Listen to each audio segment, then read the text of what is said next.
Greetings, dear listeners. I wanted to take a moment to explain this episode. It is a remix of a Season 1 episode. Season 1, we were just starting out and figuring out our sound and format, so some of the episodes were a little long and had some sound issues.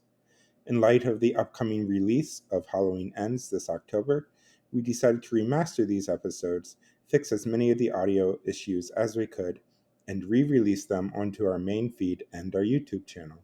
We will be re-releasing the entirety of our Halloween franchise episodes, one a week, until we reach this year's Halloween. So hopefully this will give you an opportunity to rewatch the films and prepare for the latest installment.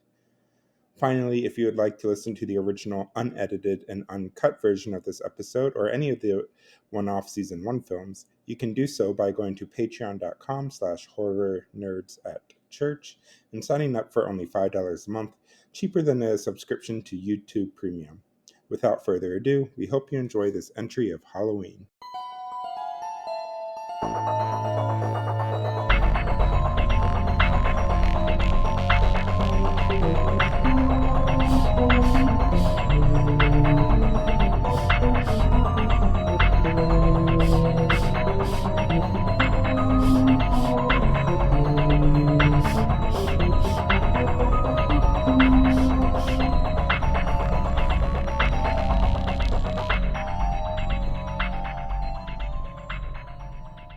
Greetings.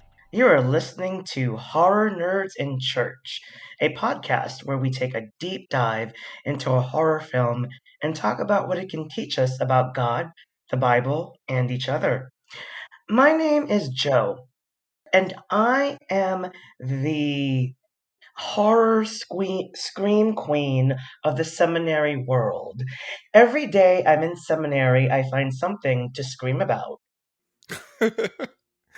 And I love that. And I am Pace, and I am Laurie Strode's awful wig in this movie. Pace. I think we need to give you more credit because there were some scenes where the camera caught you as the wig in a very flattering light.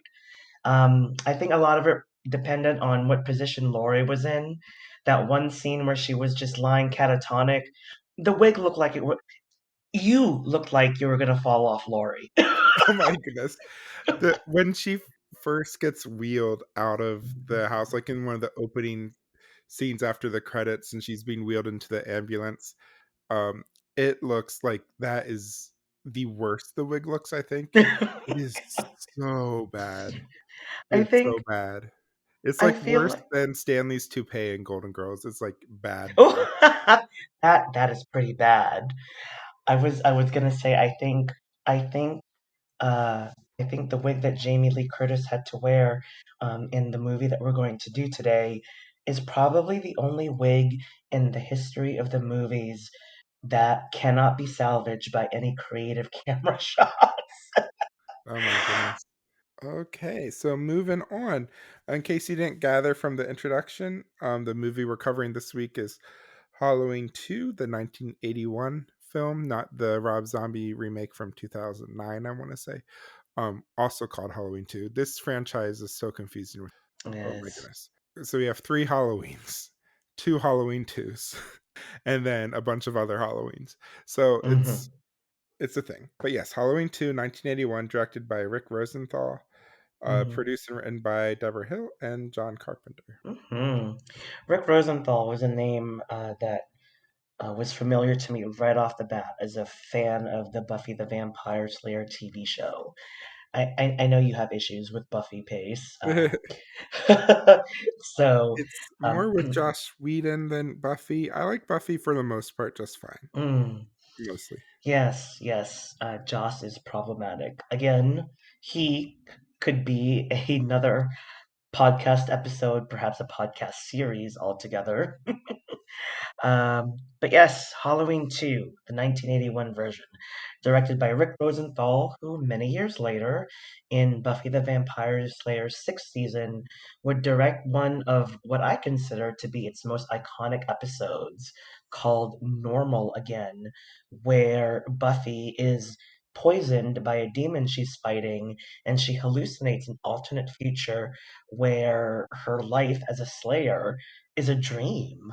So Rick Rosenthal he's fairly consistent in the material he likes to work with. But his biggest credit, aside from Halloween 2, is they brought him back to do Halloween Resurrection, which many say is the worst Yes. entry of the franchise. And is so different tonally from this film that I don't think anybody would recognize as the same director for both. Oh my. So how do you think he did on Halloween 2? Oh, we'll get there. Um, Before we do though, what are your first memories of this film? When was the first time you saw it? Yeah, I think my first time that I ever saw it in its entirety was high school. I had a friend, hi Carlos, shout out to you. I had a friend in high school who was a huge fan of the Halloween franchise, and he lent me a VHS tape, kids. I don't know if you remember what that is. And I popped it in, and Halloween's 1, 2, and 3 were on that VHS tape. It was one of those 6-hour deals Oh where it could wow. hold 3 movies. Um, and I had seen bits and pieces of Halloween too, of course, as a kid. My mom, as I've said in our previous episodes, she had me young, and so she was a responsible adult and was and is a great mom who also still had her teenage, energies that drove her to watch, slasher movies. And I do remember bits and pieces of Halloween too as a child. How about you, Pace? I see the Halloween franchise. This is me as a bad horror nerd. It's a franchise I came to pretty late, even though it's so iconic and it basically defined the slasher genre for decades to come. I don't think I watched the films until my mid 20s. And that I tried to do my first I basically in my mid 20s I got Netflix back when they used to send DVDs in the mail as opposed to like Right, their digital stuff. So I was trying to use Netflix to basically 2 or 3 movies a month or whatever it was. I would yeah. try to fill in all the horror classics I had missed. So I did that, tried that with Halloween, and I watched the first one and enjoyed it. And then I tried to do a marathon of all of them, which I think is the first time I saw Halloween 2. And I actually loved Halloween 2 the first time I saw it. I think it was my favorite in the franchise after Halloween. Um, like I guess my second favorite then. And it Mm, was just like right up there. It was so good, in my mind watching it. But then rewatching it now, in the past few years, I've kind of my opinion has changed a little bit over it, and we'll talk a little mm, bit about why. There's some interesting issues I'm going to point out as we go through it that this movie causes for the first film, particularly around the revelation that Laurie and Michael are related in this film. mm, mm, Particularly, like in the first film, Laurie's dad asks is a realtor, and he asks Laurie to drop off the keys to Michael Myers' house mm, on her way to school, which she does. If Now think about it now with this revelation. If her dad knows that Michael Myers is her brother and he's not her real father, he's her adopted father, and he knows that the Myers family, she's part of the Myers family. He's telling his adopted daughter, who has pretty much forgotten all about the Michael Myers stuff, to go back to her her birth family's house 15 years after her older sister was murdered, on that, like on the 15-year anniversary of her older sister's murder, to drop off the keys. Like that just becomes kind of like so cruel and twisted. Like why would her right. dad tell her to go to the source of this trauma, knowing it might bring back some memories or all sorts of stuff on the 15-year anniversary of her sister's death? Like that moment in the first film just falls apart when you look at Yeah. the revelation in Halloween 2. And I think that's also probably why one of the reasons why in 2018 Halloween they retconned that whole stuff and only went with the first film too.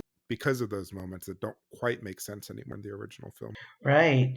And the revelation that Michael and Laurie are related occurs halfway, just about halfway through Halloween 2, and it just feels so shoehorned in.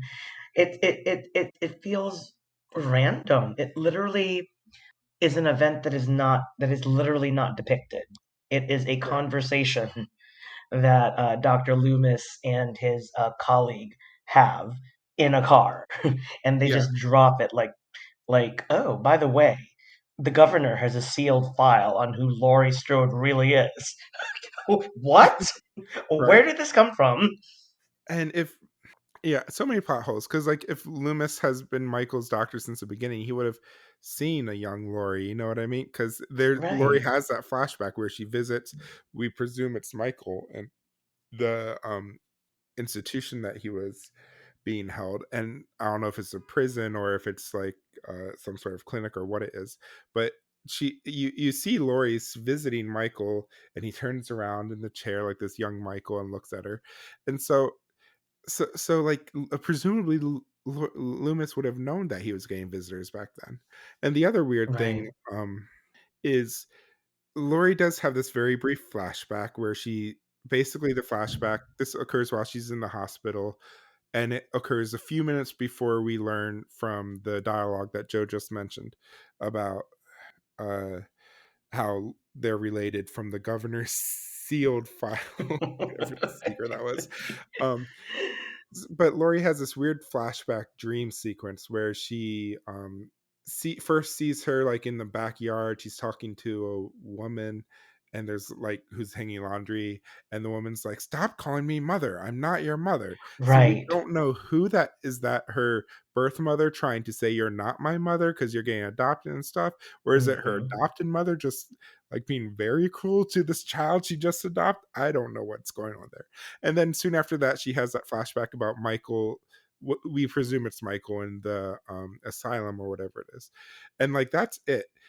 Loomis never tells her that Michael is her brother. So did that dream teach her that Michael is her brother, or does she spend this whole movie not knowing that that revelation? Like that's part of Yeah, the weirdness of the dialogue. It never is communicated to her why Michael is here at the hospital chasing her again. right.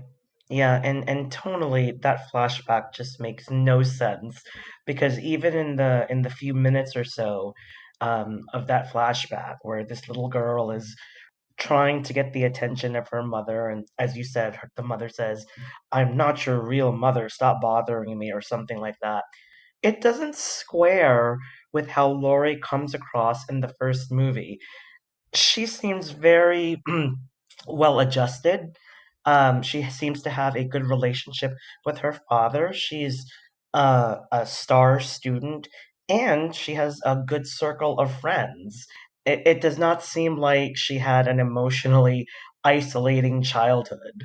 Yeah, but we kind of mentioned this in our first episode, kind of how there's this loss of innocence, and you um compared it to the Virgin Mary too, how this kind of Hmm. destiny is thrust upon her, whether or not she really wants it, and that kind of Yes. thing. And that's clear in the first movie with Laurie, whereas this one, by making it related, it changes Yes. kind of the whole. It first of all it changes the motivation for why Michael is Yeah. killing. And I Yeah. want to talk about that like in depth later, but it really does turn Michael into this killer who is aiming to kill his sister and Yeah. is killing people along the way, but that's his end goal. Whereas in the first movie, it was Laurie was just in the wrong place at the wrong time, and it was just, and Yes. so were all the other babysitters and her friend circle that were murdered, and it's just this random killing act. And I think that's almost more scary than the revelation that Michael's just after his sister.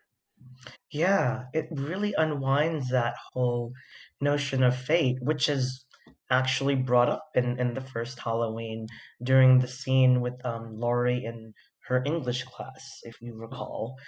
Yeah, So, fate, destiny, and um, it really unwinds that by just making her a relative of Michael. Uh, it just brings a whole new meaning to any interpretation that one might have made in the first movie. yeah.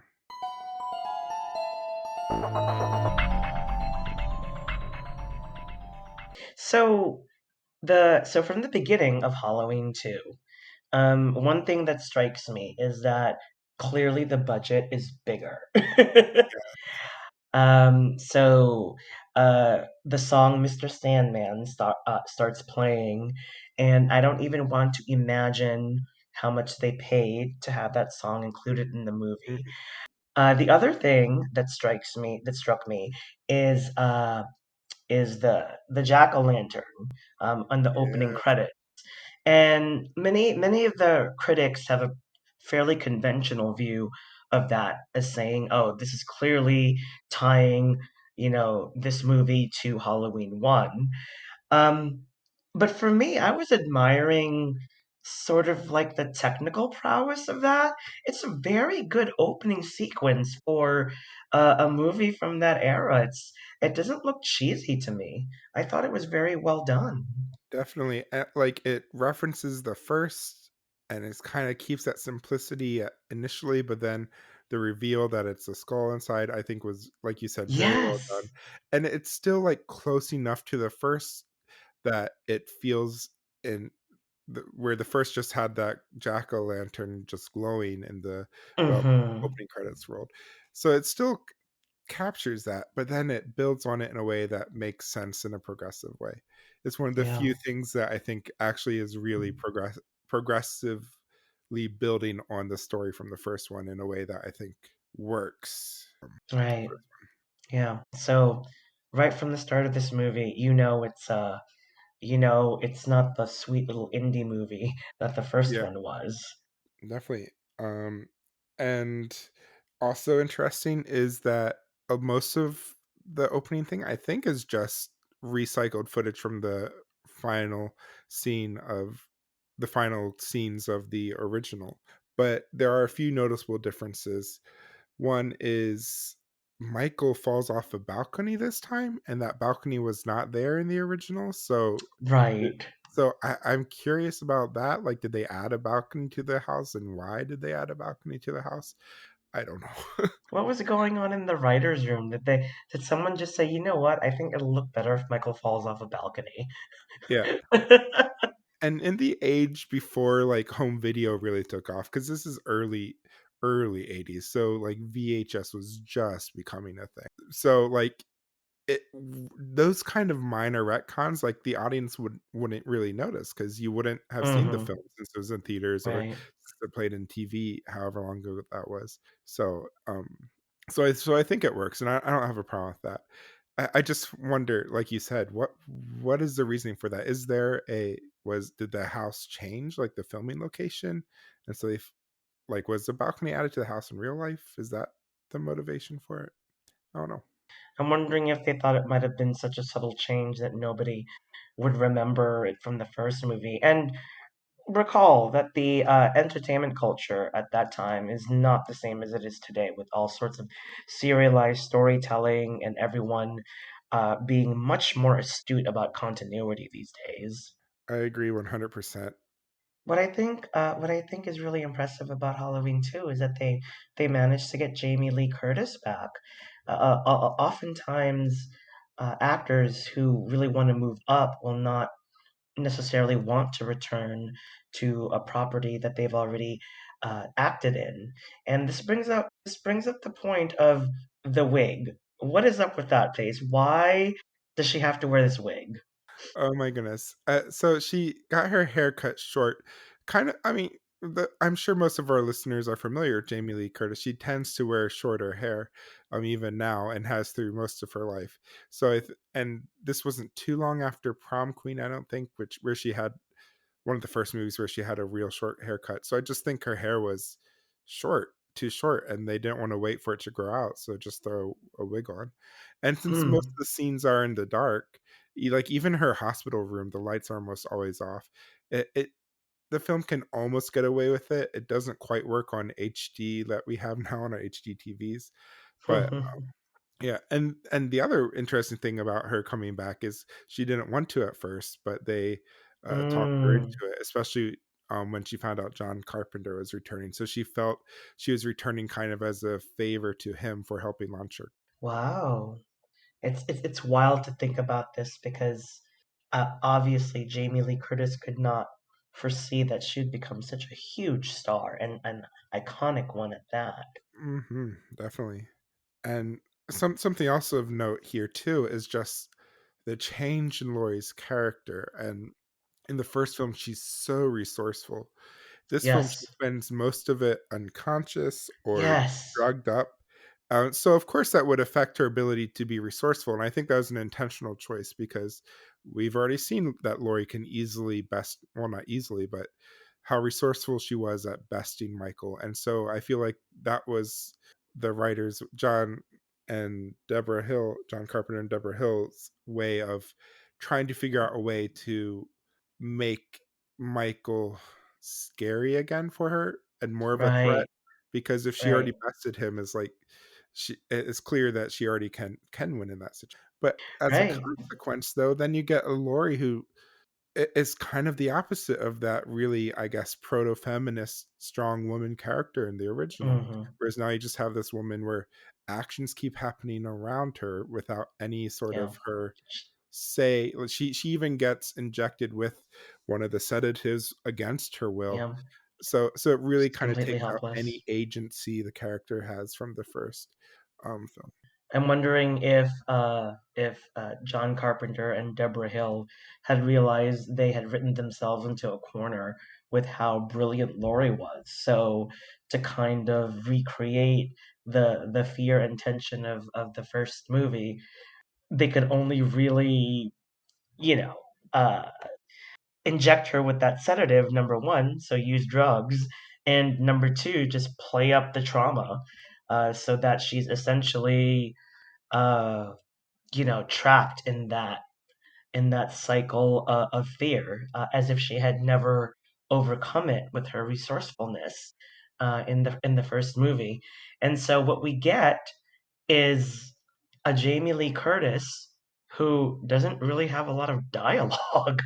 And I only realized that somewhere towards maybe the middle of the movie, and I said to myself, Laurie isn't talking very much in this movie. And for the purpose of Halloween 2 and Halloween and the first Halloween, it's interesting to have this theme of Michael possibly not having any other motivation or any other purpose to kill except to just kill, um, pure evil incarnate. And that makes an interesting theme because you see everyone scrambling to control this evil force, and it's very difficult to do, whether it's Michael Myers or, you know, racial extremism. Hmm. He immediately goes to this woman's house, a neighbor apparently, and she was cutting sandwich meat. And so he sneaks in her house and steals the kitchen knife while she walks away from the TV. But when she walks in to check on her husband, that's when Night of the Living Dead is on screen. That's also a really cool scene, though, how he leaves the blood on on the chopping block, and then she comes back and sees it. Okay. Then there's the random death of another teenager immediately after this. She's on the phone with her friend, and Yes, Michael comes in and kills her. It's the only like true teenager death at the hands of Michael in this entire film. Um, it is. yeah, it is fascinating. And then presumably after that, I guess he goes to this. See, this is I want to piece together the timeline from Michael's point of view, like because somehow he got from Smith's Grove in the first movie to Haddonfield. Somehow he can magically drive a car. He does that really quickly, and then he has enough time to break into a convenience store and steal a mask, to stalk Lori several times throughout the day in creepy locations. Break into Right. the school, we find out in this movie, he broke into the school and wrote Samhain, pronounced Samhain in this movie, a common mispronunciation. But he breaks into the school at some point and stabs a picture with his knife and then writes Samhain on the chalkboard in blood. And then he somehow is able to walk to the hospital and end up in a nurse's car. So all this fits in the span of a few hours.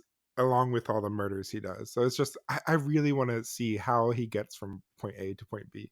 Yeah, no, questioning the timeline is a very valid thing to bring up. Earlier, I had joked about this was a very long night because there was a 3 year gap between the two movies. But as you're going through Halloween 2, you're also thinking, how late is it in the night? What time is it? Because there's Yeah. still a lot of kids trick or treating. Yeah, and yet somehow all the kids that were being babysat were in for the night while other kids were still out trick or treating. Like it's just the timeline doesn't quite make sense. Speaking of the hospital, this hospital was wild.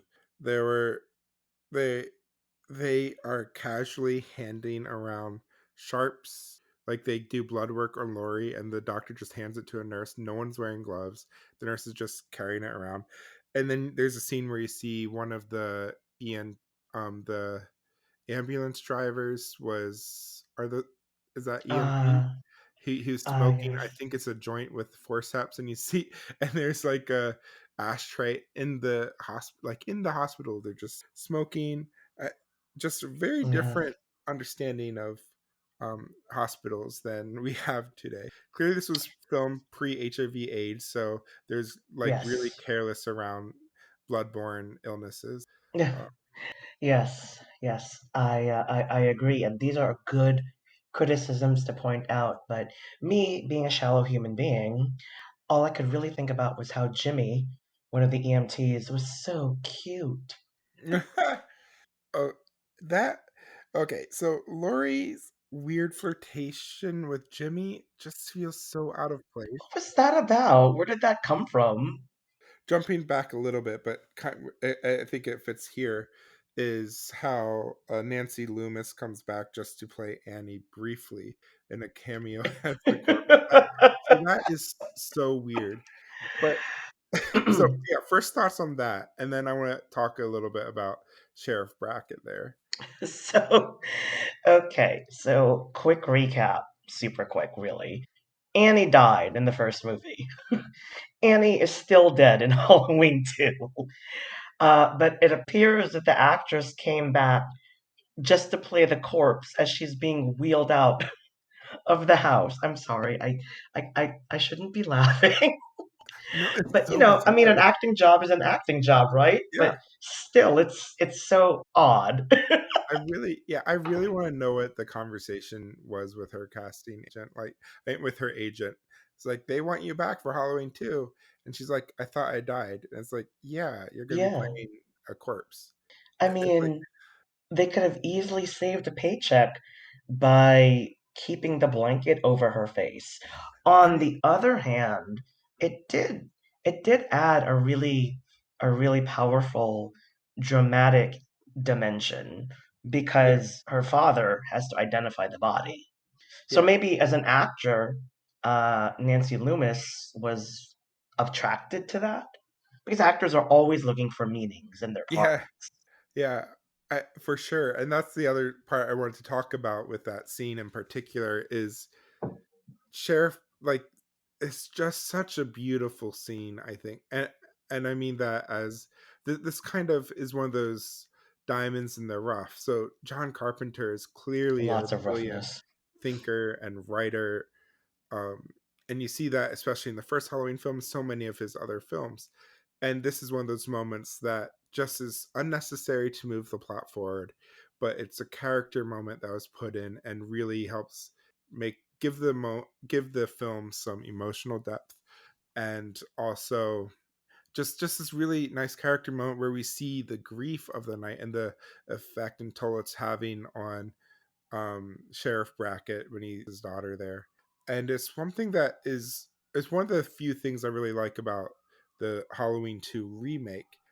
Is Rob Zombie brings back the sheriff character and Annie. I think they have different names in this, but there's still that relationship there where his daughter dies, and you see the grief of the sheriff in Zombies Halloween 2 play out in a very realistic and kind of hard to watch way, I think.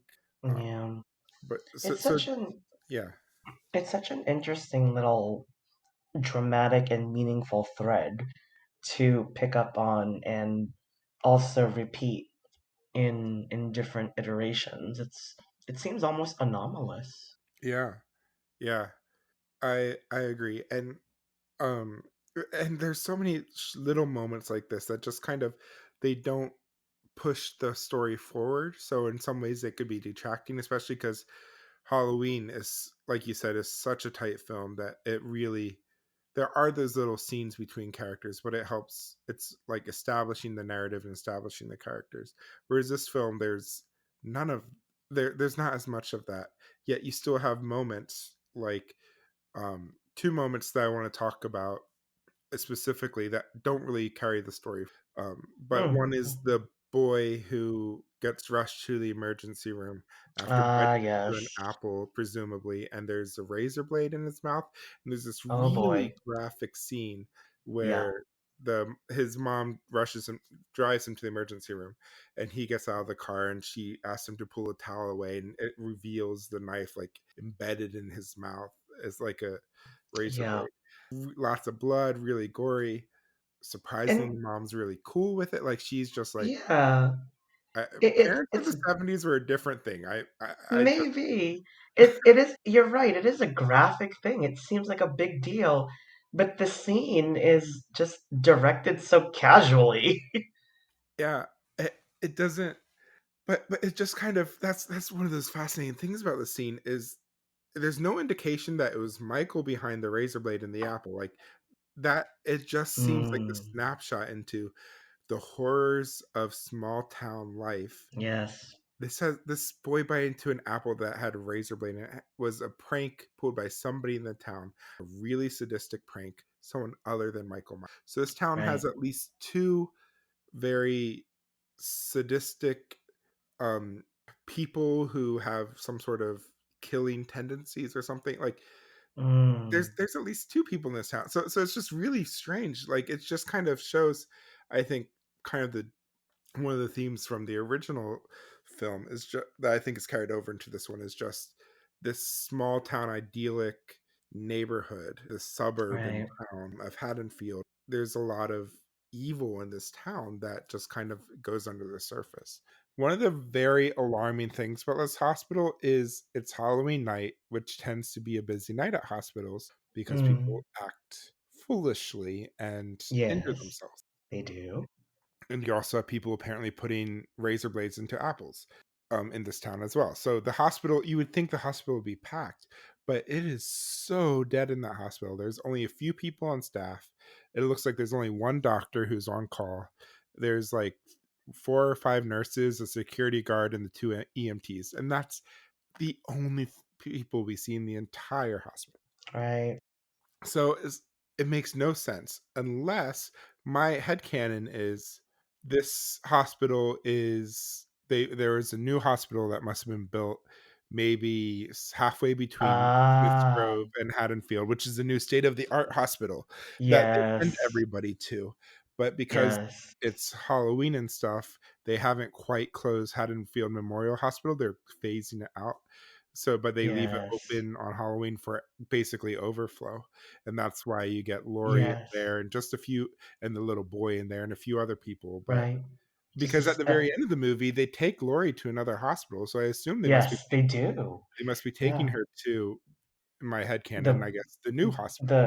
the the state of the art actual hospital Yeah, as opposed to this skeleton crew hospital.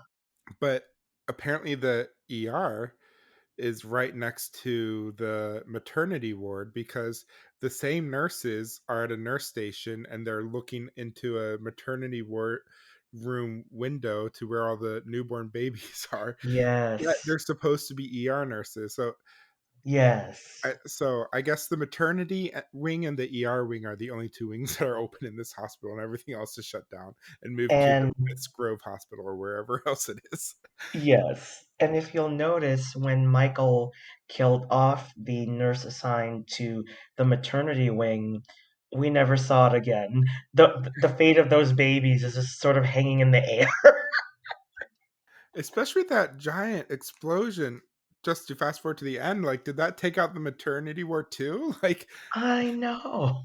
that would be really sad at the end if all I the babies went out too in the explosion. that would be a huge oversight on both the writers and the directors to just kind of forget they had a maternity ward in the hospital. The hospital burned, but Lori's okay, so yay. At any rate, we have a hospital, we have Lori, and we have Michael, and we have staff members who do not number vary in numbers at all, and gradually they are all killed off by Michael, including that one scene of note that takes place in what is that supposed to be, the therapy room with the hot tub? I think the nurse called it the therapy Mhm. room, but I think what so. kind? Yeah, yeah. So the way they died in that hot tub was pretty grim. Yeah, this is, like, such an iconic scene, from this movie where they're skinny dipping in the therapy pool, I guess. Then the As you do when you work in a Yeah, hospital. it's the nurse and the EMT with the thick New York accent, even though he Yeah, lives not in Jimmy. Illinois. Yeah, not cute Jimmy. This is the older, skeevy The one. other guy. And so they're hanging out in the hot tub. Then the nurse complains it's too hot, so he gets up and leaves to adjust it.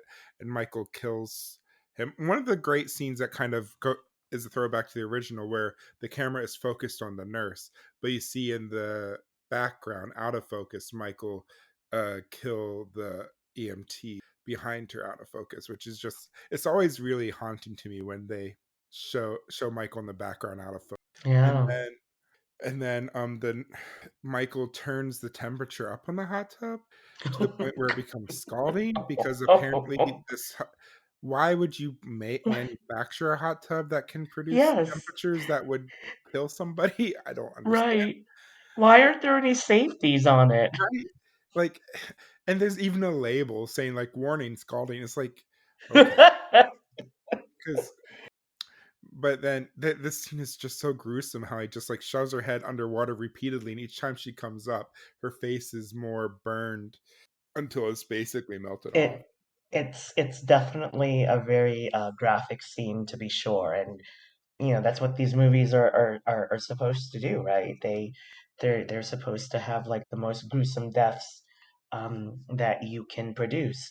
Yeah, yeah, and this the final. Once Michael gets to the hospital, from there to the end, it's like death after death after death, and Hmm. each one is, like, so interesting and so iconic. Like, so we have that one, and then we have the death of the doctor with a syringe to the eye. Like, he gets wheeled around, and Yes. the nurse discovers him with a syringe sticking out of his eye. Really Yes. creepy. And then Michael, this is another out of focus thing. Michael's Right. mask, just his mask. I don't know how they did it. But with his mask being so stark white, like, it appears just his mask out of the shadows behind the nurse, and then he kills Yes. her. Such Yes. a great scene. That felt like it could have been in the original. Like, the director, just perfect. Um, that was just a perfect scene, I think, how that played out. And then, oh, and then the other nurse, the death of the other nurse who's bleeding out, and then Jimmy who slips and falls in her blood.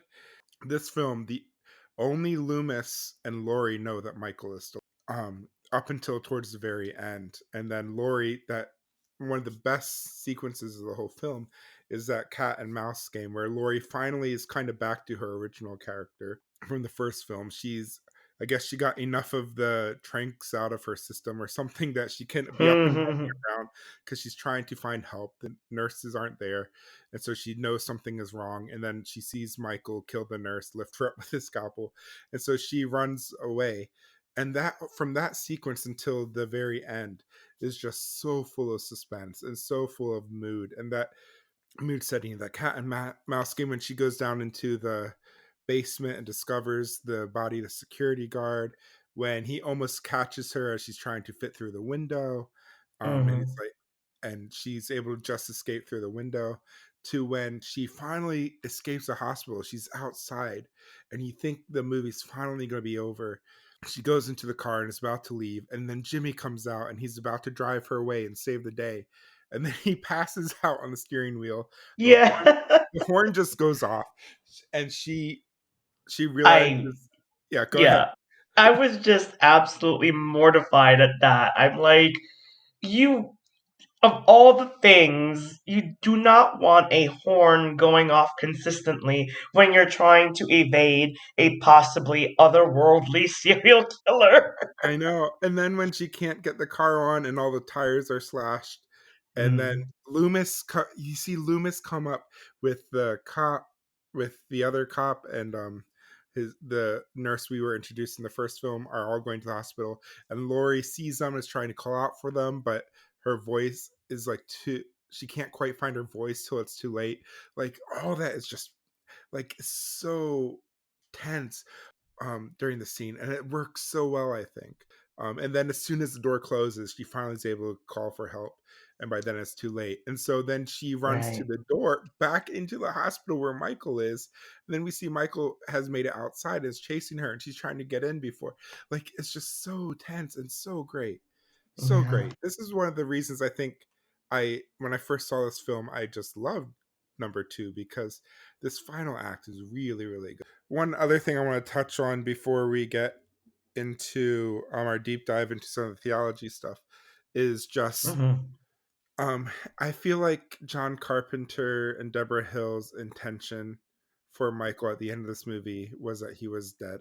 You you get this very Terminator Michael, as I said before, where he barely stumbles as he's getting shot, just keeps walking, gets shot in the face twice with that really iconic blood running out of his eye holes. Really kind of cool scene there. When Lori, Yeah, good times, good and times. then he gets blown up when Loomis turns on all the gas, and uh, he gets blown up. Loomis presumably dies in the explosion, and Michael, you see him walking out of the explosion, and then finally stumbling, and then presumably dying as it kind of zooms in on the mask melting away on fire towards Right. the end of the film. So I feel like, and then we see Laurie, of course, getting transferred to the other hospital and saying that after all night, they finally reached her parents. So Parents of the Year award there, because they said they finally reached her parents and they're going to meet her at the new hospital or something like that. But So yeah, exactly. Where was Laurie's parents throughout this whole they're at that ordeal? party. They even say that. There's like, oh, they're at that same party as the other nurse. It's Oh like, my what gosh. is this party that everybody is at? I know. And they just Like, stayed at that party and never even visited their daughter in the right? Like, hospital. is it like is like Haddonfield like this huge swingers town? Is it like this huge like orgy swingers party? Like that's the only thing I could see like taking all night with all the adults in town going to this huge like orgy swinger party or something. Like what else would it be? It's exactly that pace. It Yeah. is. It is. I'd like to confirm that now. No, I'm just kidding. I'm just kidding. Yeah. So, but yeah, I think my guess is if you were in the movie theater, this is pre it becoming a trope where the killer always comes back. So this is still in the very early ages of the way this movie ends. Do you think that you expect to see Michael Myers come back, or do you think that the film is basically putting a closure on the Michael Myers thing and saying he's dead, he's gone? Well, I mean, knowing what we know, of course Michael is not gone. But just from having watched Halloween 2 on its own as a new viewer, I would think that, yeah, this is the end, that maybe this might even be the final chapter. And wherever they're taking Laurie to at the end of the movie in the hospital, she's going to be rehabilitated and she's going to have a lot of therapy to deal with in her adulthood. But that's the end of this chapter. That's my conclusion would be right off the bat. Yep. I feel the same way. I think that it was very clearly John Carpenter kind of putting all the ambiguity to rest. Michael is done. And that's why for Halloween 3, they kind of move a completely different direction. Because I feel like the Michael story in the audience's mind, in the director's mind, and in Carpenter's mind is Michael is done. The storyline is Yes. he's dead.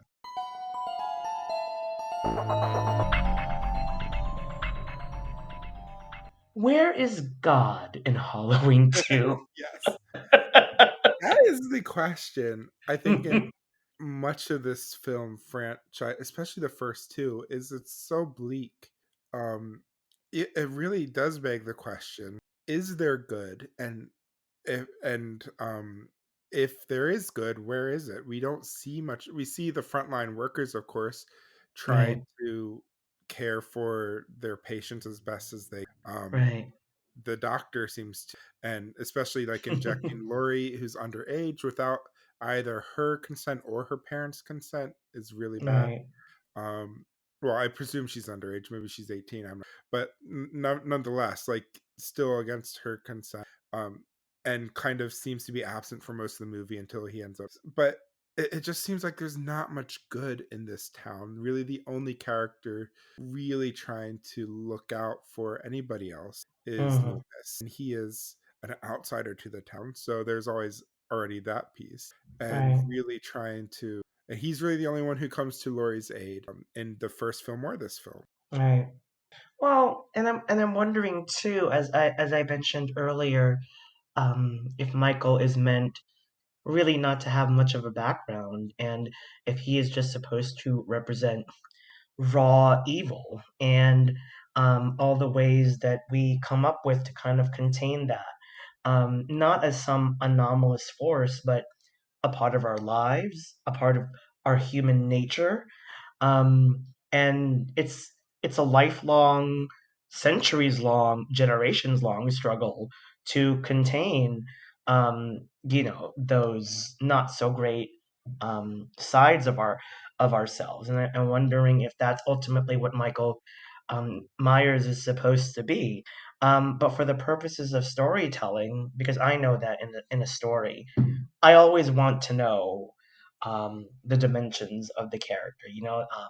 If I Mhm. want if I want a character to just be a plot device, I'll watch a daytime soap opera. Yeah. um, but in terms of Michael Myers, to just have him as an evil force that affects the behavior of the people around him, that seems interesting to me. And from a theological perspective, um, what first comes to mind is the beginning of the book of Job, and how essentially God is plotting, if you'll recall correctly, how Mhm. to torture Job. With God Satan. is not a nice person in the Old Testament. Well, at least in some parts, especially Job is very interesting because we get, like you're saying, God is plotting against him, but God is plotting with Satan of all people. And Right. this is clearly pre.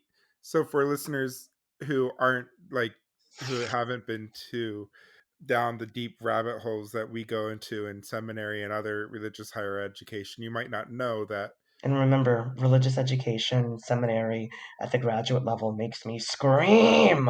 Yes, In a it, non-sexy way, by the way, non-sexy.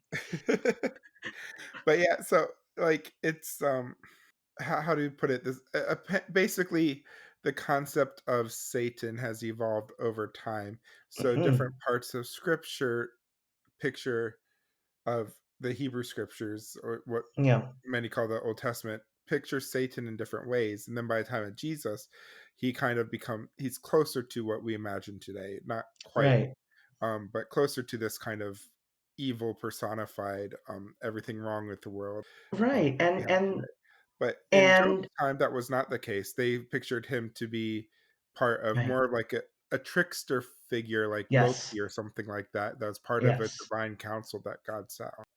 Exactly, and that was his purpose, was to be what you just described him to be. In fact, one of the root definitions of Satan is antagonist. He was meant to just be the other side, the one who presents these bad choices, and to see how God's people will respond to that. And I feel like Michael Myers as this seemingly purposeless character is actually channeling that. That he is this um, this darkness that is constantly following us around as people, and something that we always have to control. It's not something that's ever going to completely go away.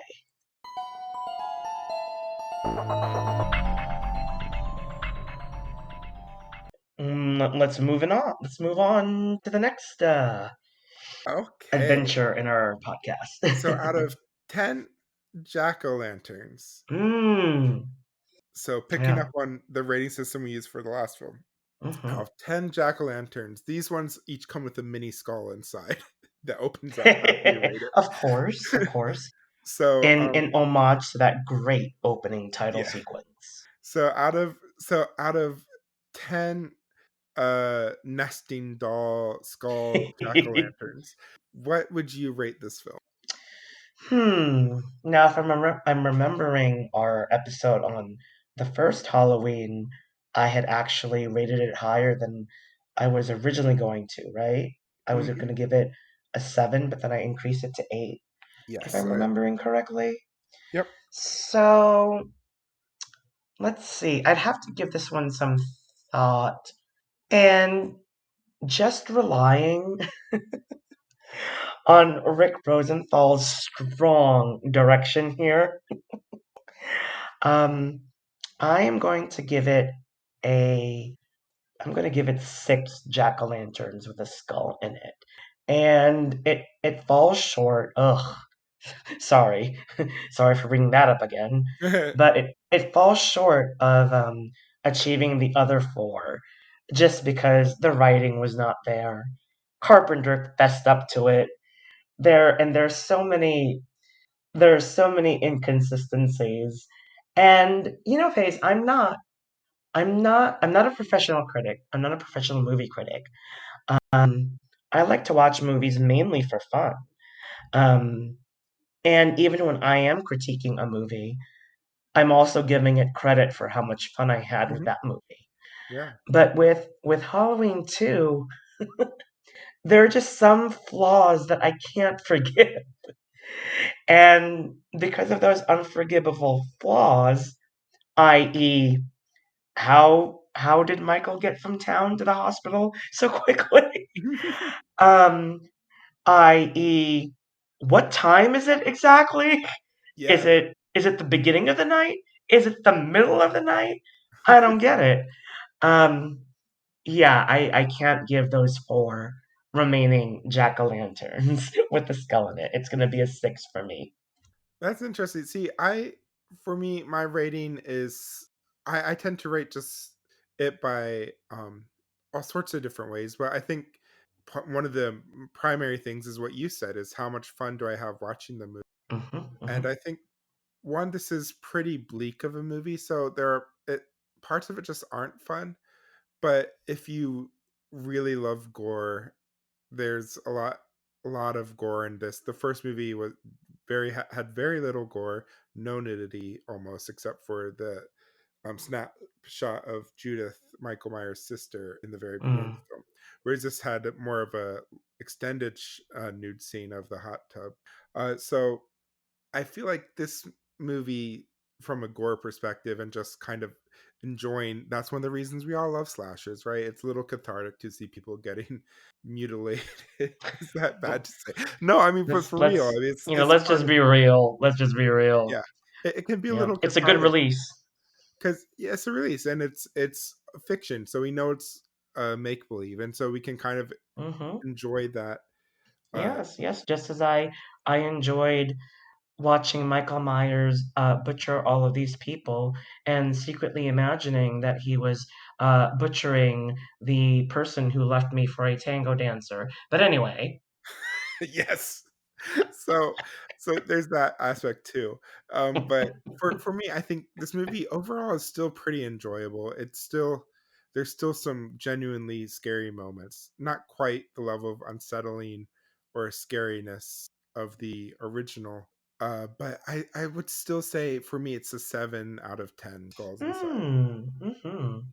What about your favorite kill? Do you have a favorite kill from this movie? uh, I think I would have to say, I feel so morbid saying this, Years from now, if there's like a murder mystery true crime thing, and somehow I'm in the middle of it, they'll say, and yes, Joseph was a fan of Halloween, and his favorite kill was when he enjoyed the hot tub scene. Yeah, I enjoyed that. I enjoyed that a lot, for a couple of reasons. For number one, the utter incomprehensibility of the way these people died. You're correct. Like it it is a it's gotta be some really funky design flaw that the water can get that hot.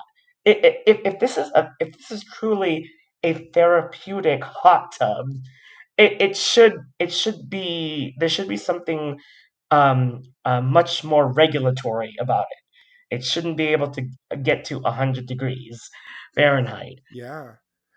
I feel like I'm with you 100%. The hot tub scene is it is definitely the one that I think of when I think of this movie. One of the most iconic scenes of the film.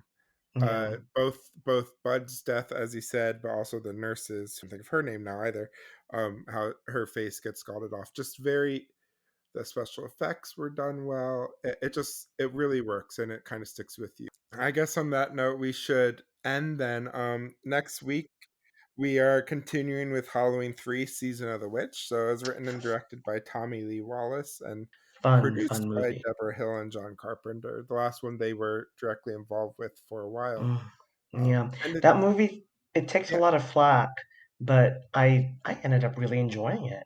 I think it's a great movie. It's weird. It's kind of the weird stepchild of the ugly step sibling or the ugly duckling of the franchise. But I think, like you said, it gets too much flack. It's actually an enjoyable movie, and Hmm. pretty fun. So we'll have fun with that one next week for sure. Well, that's it for our show. Our theme music was composed and performed by Matt May, who also edited this episode. Horror Nerds at Church releases every Thursday. Please comment, rate, and subscribe to us on Apple Podcasts, Google Play, Stitcher, or wherever you get your podcasts. Follow us on social media, Facebook and Instagram at Horror Nerds at Church, and Twitter at HNAC Pod, POD, for all the latest updates about upcoming films, news, and other announcements. Until next time, don't wear a Michael Myers mask if your name is Ben Tramer and wander around aimlessly around the town. And then when police start coming after you, run away and then get involved in this huge nuclear mushroom of a car. Please look both ways when you're crossing the street. Please look both ways when you're crossing the street.